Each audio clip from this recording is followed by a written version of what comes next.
Sure. My first name is pronounced Joanne, but it's spelled Joan, Joan. Last name is Jacobson, Jacobson. I'm sure everybody calls you Joan then.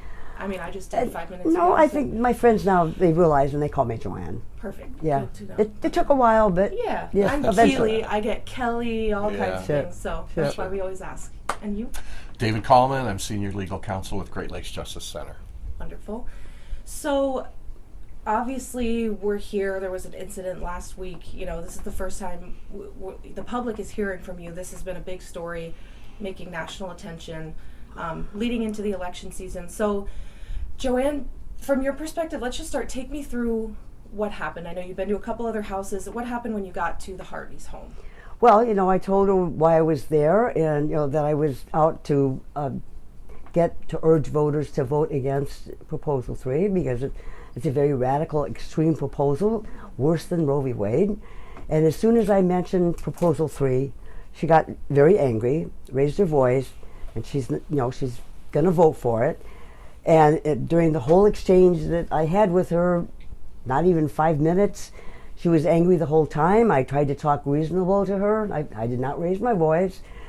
And by the time that, I don't know, at some point, I realized that, I'm not going to persuade this lady. She's made up her mind.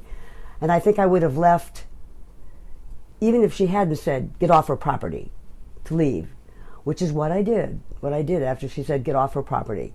And I was walking down the sidewalk and got down like maybe 10, 12 feet away from the house, and she's following me, and she's behind me, but still some distance, and yelling at me. She's constantly yelling at me to leave her property. I just keep walking, and at some point along the sidewalk, out of the corner of my right eye, I saw a man. There was a barn on the property, and I saw this man walking by the barn. Didn't really think anything about it, didn't follow to see where he was going or anything, but he didn't come up to talk to me. I don't know if he was carrying a gun then or not.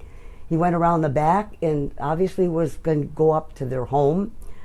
And I just kept walking, and in the meantime, she's back a distance, but she's constantly yelling at me, get off her property. I'm thinking, I'm getting off your property. So then eventually she's up. I realized that she was up alongside of me in the grass. I was on the sidewalk, 4 or 5 feet in the lawn. Mm-hmm. And she's on her cell phone, and she's saying, I'm going to call the police. And I don't care. I'm not doing anything wrong. I didn't answer. I didn't say anything. But at that point, now they said there were 2 shots. I only heard 1 shot. Now it could be that at that time he fired the shot, which made me look up. And I saw her, and then I assumed it was the same man standing right next to her, and I saw this gun, and it had a long barrel, and by the time I even registered that in my brain, that he's got a gun, it was like I heard a shot and felt the pain. And the pain was first in my back, and it was so intense that's why I told the police I thought he shot me in the back. But at the hospital, they said, no, it was from the side, so I must have kind of turned sideways to see her and to see the man, and the bullet went over the top of my shoulder and out my back.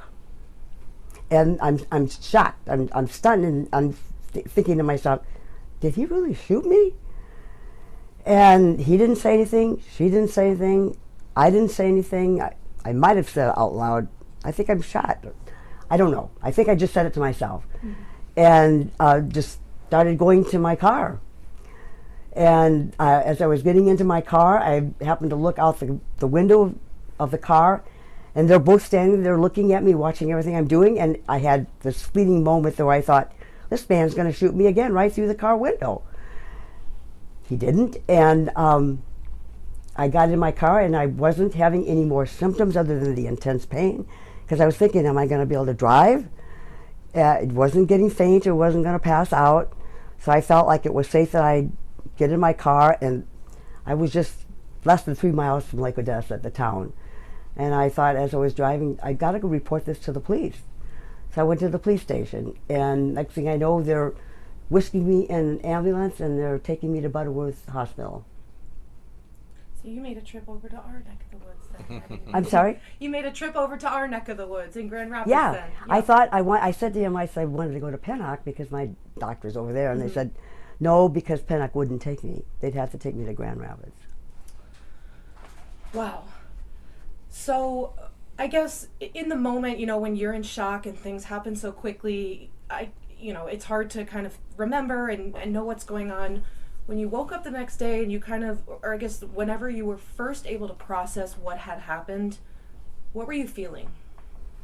Well, very sad. I was very sorry that it happened. I didn't want to hurt anybody.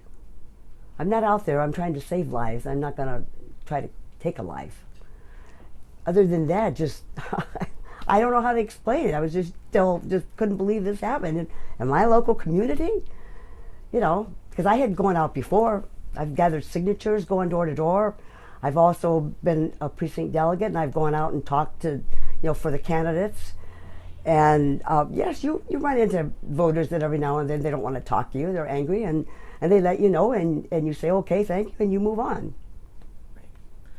So, there's a lot of different opinions about a story like this. Obviously, it can be a touchy subject. There's some people who say it was an accident. Some people, I guess from your point of view, do you believe that there was a gun involved because of the reason that you were there at their house? Can I say that? I don't know. Just too hard to tell. Right. Do you believe that had you been there, or had the people that or the Harveys agreed with what you were for? Oh no, I knew right away that she didn't agree. Right. Yeah, right. So do you think if she did agree that this would not have happened? Oh yeah, absolutely. I think so. Yeah. As I said, I probably would have left anyway, even if she said get off my property, because I saw I wasn't going to be able to persuade her or change her mind. And as I say, and then she said get off my property, and to my knowledge, that was the first time. She had told me that she had had a two pregnancy, and I replied to her, I said, well, there's an exemption for the life of the mother, because that is a serious situation. And she said she didn't want that to happen to anybody else. And I said, well, that's an exception, the life of the mother. And that has never been considered an abortion. And I think this lady is under the impression that, probably her life wouldn't have been saved if abortion was banned. Because that would be considered an abortion if they took the baby, but they have to take the baby because the baby isn't going to survive anyway in the fallopian tube. So I think she's getting misinformation.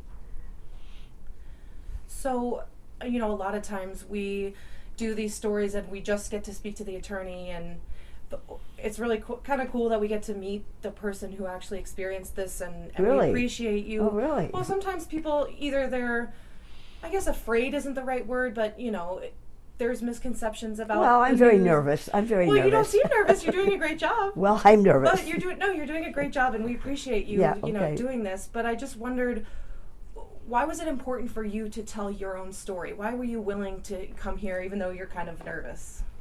Because I think this proposal is so radical. I mean, it's even worse than Roe v. Wade. It's going to, and probably the worst in the whole nation, because it's going to do away with all of the laws and regulations that Michigan Right to Life and other pro-life organizations in the last 30, 40 years have put into place to safeguard the women and the unborn children. And this proposal is going to do away with all of that. The state is not, if this passes, the state is not going to be able to regulate at all this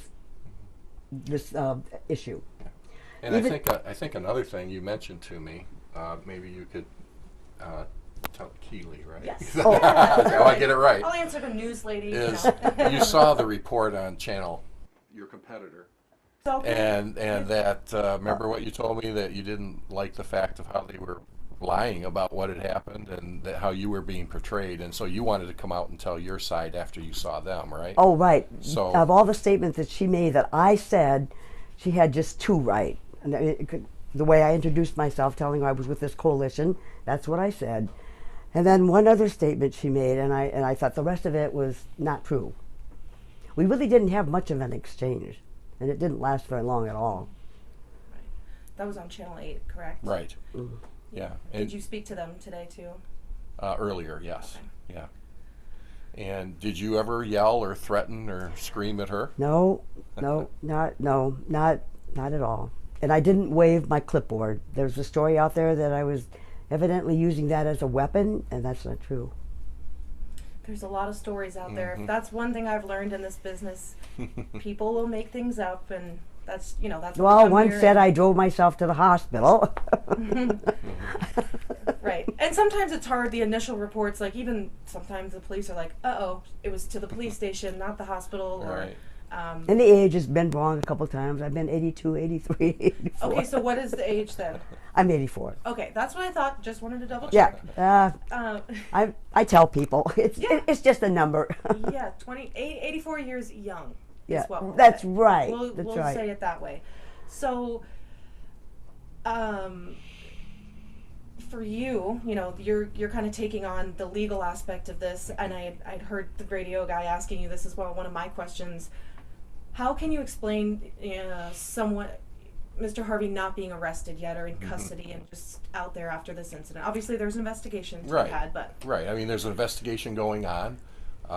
I mean, that's a question for the police and for the prosecutor as to why he hasn't been arrested at this point. But I think there are concerns with the story that they're telling at this point. I mean, if he fired a round as a, quote, warning shot, what was he warning? Like, I mean, you could see my client. She's barely 5 foot tall, 120 pounds, is not a threat to anybody, and she was leaving the property. That makes no sense to me. He's firing a warning shot? For what purpose? And then, obviously, then he knows it's a loaded gun, and he's pointing this loaded gun at my client at that point. And he claims it went off accidentally, but what did they do after my client was shot to help her? They didn't react at all. I mean, if I accidentally shot somebody, I think I'd be reacting to that, going, oh no, what did I do? You know, what can I do to help? I'm going to call 911. I'm going to, you know, do something. And to help you, they did nothing and just watched. And my client thought, well, I'm going to get out of here before I get shot again, you know. And That's why I thought he knew what he was and doing she left, and that it was so- intentional. So, Now, but his we'll, motive, I don't know. But we'll leave those issues to the prosecutor and the police, and obviously the prosecutor handles the criminal side of this, and Right. so, but there may be a civil lawsuit. Obviously, my client was shot; she's been damaged, she's suffered some injuries, and the trauma of it all. So, I mean, but that's for a later time. We want to see all the investigative reports and see everything ourselves, and before we make a decision. I guess another question I had for you was, oh shoot, this is how my brain is. I have so many questions and they go a million miles an hour.